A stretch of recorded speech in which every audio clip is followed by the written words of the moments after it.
여호와는 내 편이시라. 시편 118편에 있는 말씀입니다. 이 말씀은 우리 그리스도인에게 참 든든하고 또 자랑스러운 그런 말씀이죠. 하나님께서 내 편이시라는 것은 얼마나 행복한 일입니까? 그런데 어떤 경우에도 내가 무엇을 해도 하나님은 내 편이시냐? 그것은 아니라는 것입니다. 내가 하나님의 편에 서야 하나님께서 내 편이 되신다는 것입니다. 주의 날개 그늘이라는 그런 표현이 있습니다. 시편 17편에 보면 주의 날개 그늘 아래에 감추사, 그러니까 하나님께서 우리를 하나님의 날개 아래 그늘에 감추시는데, 그러려면 내가 하나님을 떠나서는 안 되고 하나님을 덩져서는 안 되는 것입니다. 그런데 오늘날에 참 위험해 보이고 의심스러워 보이는 그런 영적 현상들이 교회 안에 매우 많습니다. 신자의 삶에 대단히 많습니다. 그것은 뭐냐? 하나님의 날개 그늘 아래, 즉 하나님은 내 편이시라고 주장하지만 하나님이 내 편이 되실 수 없는 그런 걸음을 걷는 경우가 너무 많다는 것입니다. 예를 하나 들어보면, 가족이나 형제가 누구로부터 공격을 당하면, 또 모함을 당하면 가족들이 일어나서 이제 반응을 합니다. 되받아 치지요. 그런데 하나님께서, 하나님의 이름이 땅에 떨어지고 하나님의 권위가 손상되고 있습니다. 악한 세력들에 의해서. 그런데 하나님의 자녀라는 사람, 하나님의 식구라는 사람들이 일어나질 않는 것입니다. 반응을 나타내지 않는 것입니다. 왜 가만히 있는 것일까요? 그것은 아마도 하나님의 편에 서지 않고 있기 때문일 것입니다. 세상이 두렵고 권력이 두려우니까 하나님의 편에 서지 않는 것입니다.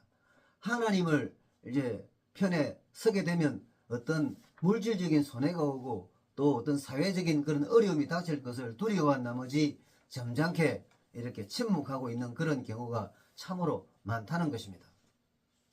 그런데 내가 뭘 해도 하나님의 편이라는 주장은 억지이고 모순입니다.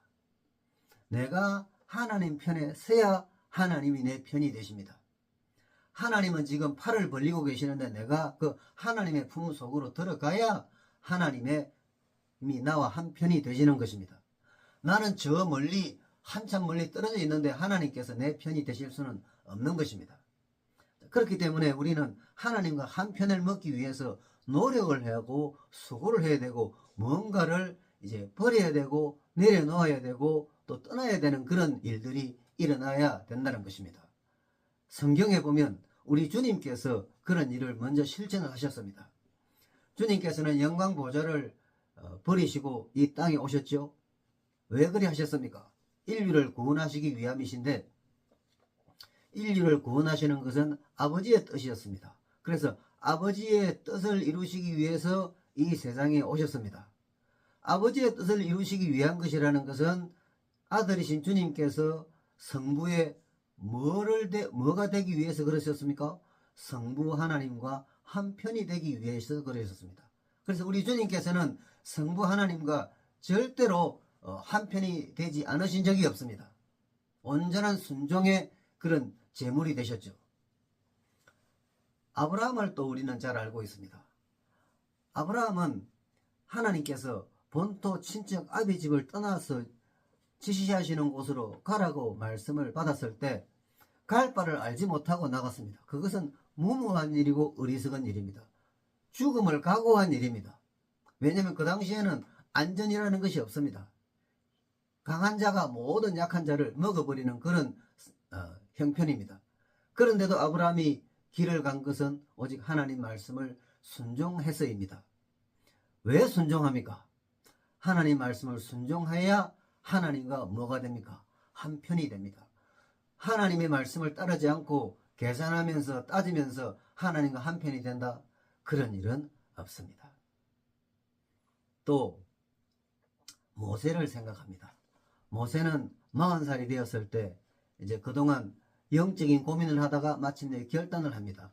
이건 아니다. 뭐가 아닙니까? 바로의 공주의 아들로서의 그런 쾌락과 또 화려함과 영광을 누리면서 하나님의 일을 하게 된다. 하나님의 백성으로서 삶을 산다. 그 두 개는 공존할 수가 없죠. 그래서 모세는 내려놓습니다. 그리고 하나님의 백성과 함께 고난 당하는 길을 선택하는 것입니다. 그 궁극적인 그 핵심에 뭐가 있습니까? 나는 하나님과 한편에 서겠다. 하나님과 한편이 되겠다는 것입니다. 그래서 모세는 하나님의 집에서 가장 위대한 그런 하나님의 사람으로 일생을 마쳤죠. 사도 바울이 있습니다. 사도 바울은 주님을 만나기 전에 학벌이나 또 신앙이나 가문이 아주 대단한 사람입니다. 그러나 주님을 만나고 나서 그는 그 모든 것을 배설물처럼 생각하게 되었습니다. 그 귀한 것들이 배설물처럼 생각하게 되어진 그 동기가, 그 바탕이 뭐냐? 복음의 가치가 그렇게 뛰어나고 그렇게 특별했다는 것입니다. 그것은 곧 뭘 말씀하느냐? 그 사실이 주님과 온전히 한편이 되었다는 것을 말씀합니다. 주님과 제대로 한편이 안 된 사람들은 늘 말씀을 공격합니다. 말씀에 부정적인 그런 반응을 보입니다. 온전한 순종을 하지 않습니다. 그러나 주님과 한편이 된 사람들은 말씀이 곧 법입니다. 하나님 말씀에 울고 하나님 말씀에 웃고 또 하나님 말씀에 따라서 숨을 쉬는 것입니다. 사도 바울이 바로 그런 사람이었죠. 그러니까 하나님과 한편이 된 사람들은 하나님 말씀에 그냥 하나가 되는 것입니다. 베드로가 업으로 있을 때 주님의 방문을 받았죠.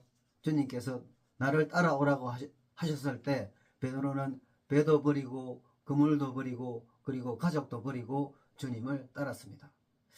주님과 하나가 되기 위해서 이제 한편이 되기 위해서 베드로는 그런 이제 시도를 했죠.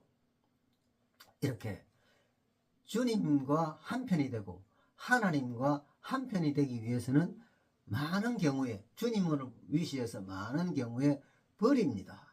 무엇인가를 버리고 무엇인가를 떠나고 무엇인가를 내려놓습니다. 반드시 그런 일이 일어나야 됩니다. 없을 수가 없습니다.